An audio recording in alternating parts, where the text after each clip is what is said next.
Well, let's get more on the conditions on the ground in Gaza. We can cross live to Sam Rose, the Director of Planning for UNRWA. That's one of the key UN agencies working on the ground to provide relief in Gaza.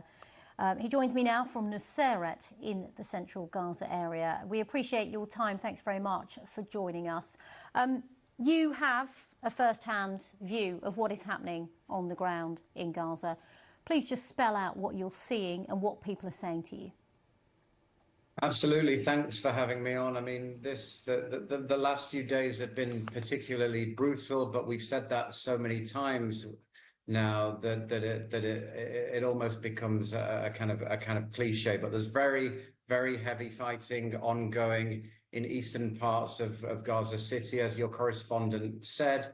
These are areas that had previously been cleared, but heavy fighting has resumed up in the north. People being pushed west. We understand they're being told to head south, but there's no way through that Wadi Gaza checkpoint. So they're being pushed back west into Gaza City. We estimate upwards of 80,000 people affected in the north. Meanwhile, in Rafah, Israeli tanks, Israeli forces have pushed all the way west now within a kilometer of the beach. So have essentially taken that entire area. Heavy fighting in that area. There are only tens of thousands of people left in Rafah, but many of them have been displaced yet again. And I'm here in the middle area of Gaza. There's constant bombardment, or rather the constant sound of bombardment from the air, what appears to be heavy shelling, heavy tank fire. So all around there are heavy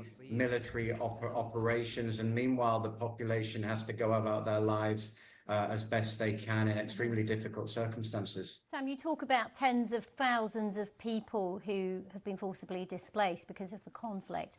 Are there any particular stories or people that you've met who've really stood out, just to try and sort of bring a sort of human angle to those numbers?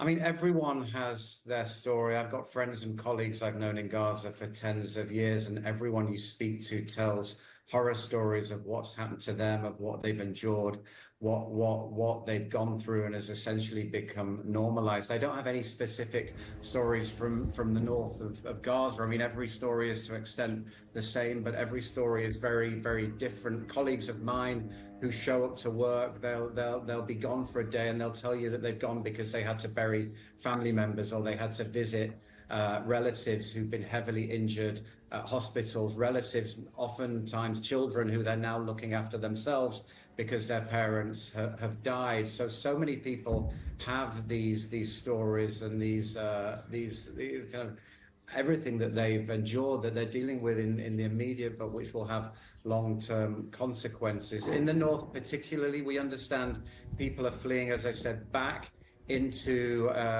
Gaza City. Many have been accommodated in UNRWA shelters in Gaza, but others have had to push further west, and many are just living, occupying bombed out, empty buildings that they've been able to find space in. We do think that they will return to their homes, or what's left of their homes in the east, as soon as they'll be able to. But everything is so transient and so sporadic here. The real fear is that they'll just have to move again in a matter of days or weeks. And Sam, there's so many needs that people require, whether that's water, shelter, food, medicine.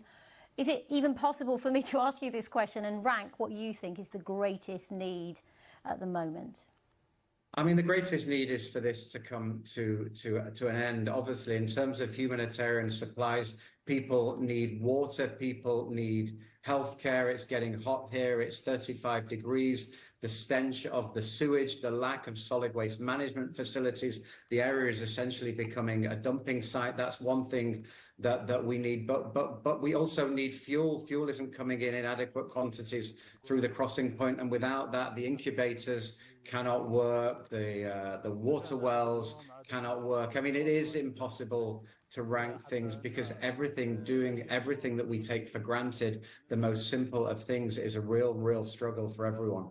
Okay, Sam Rose from UNRWA speaking to us live in Gaza. Do stay safe yourself, and thanks very much for taking the time out.